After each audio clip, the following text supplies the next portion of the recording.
Got any funny stories from? I mean, I guess cold calling at ranches is not.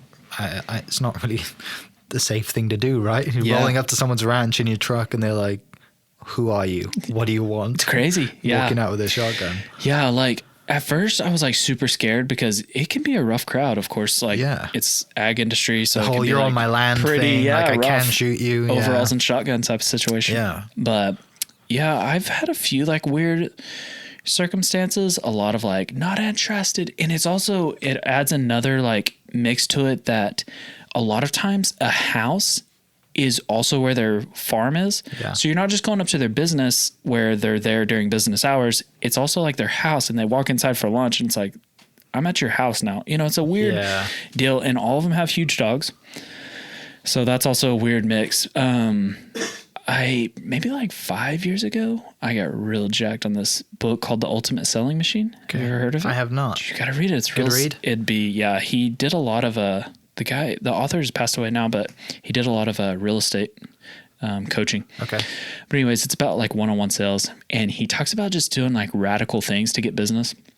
So in one of the radical things to get business he does is like send somebody something in the mail that is still just like so cheap as like sending them a letter, but send them something stupid like a Rubik's Cube or something like that. Yeah. So like, no joke, I sent out one of these to like 20 people, and there's like big potential people. Yeah.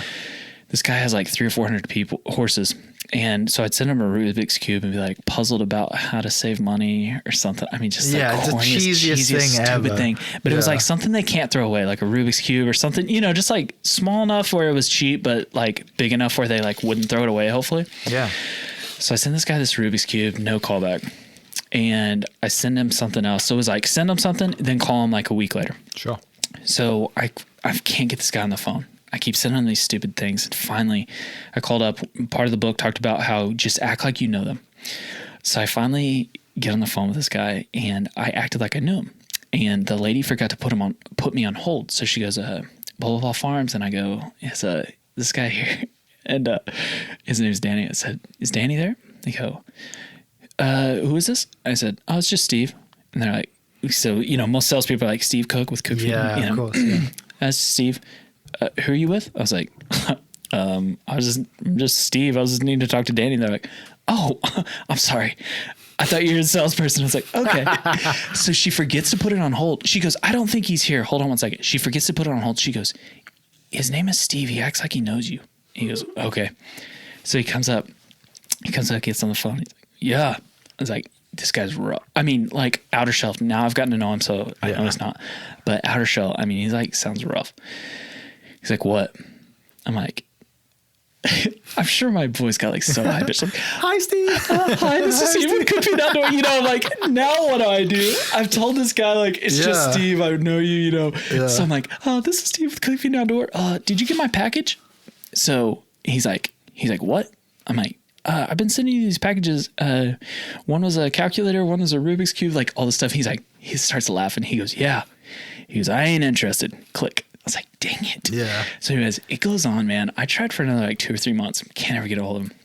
So finally, come full circle, like maybe 2 years later, I kind of cooled off a little bit on calling him. Like 2 years later. Were you still sending him stuff though? Yeah. I would like still send him like, I'd send him stuff on Facebook or send him stuff in the mail. Like I'd just change it up. Yeah. Could never get a hold of him. Come like a year or two later, he had this issue with his feed where he actually got this toxin and it killed a bunch of his horses. And big deal. Phone rang. And I was like, come out here and I need to talk to you about feed. Go out there. The dude is so intimidating. He's like 6'5", always wears overalls, is like crazy.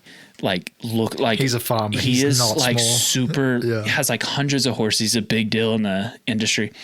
And now he's like one of my biggest customers. That's the best. Dude, ever. he died laughing after I like kind of get to know him and stuff. He's like, man, he's like all these expletives. He's like, you sure are convincing, blah, blah, blah. He's like, so then the stranger walks up when I'm telling him, when we're talking about it, he's like, hey, this guy, he used to send me these Rubik's Cubes and all this kind of stuff. He's like, he was crazy. And but he remembers like, you. dying laughing. He never forgot me.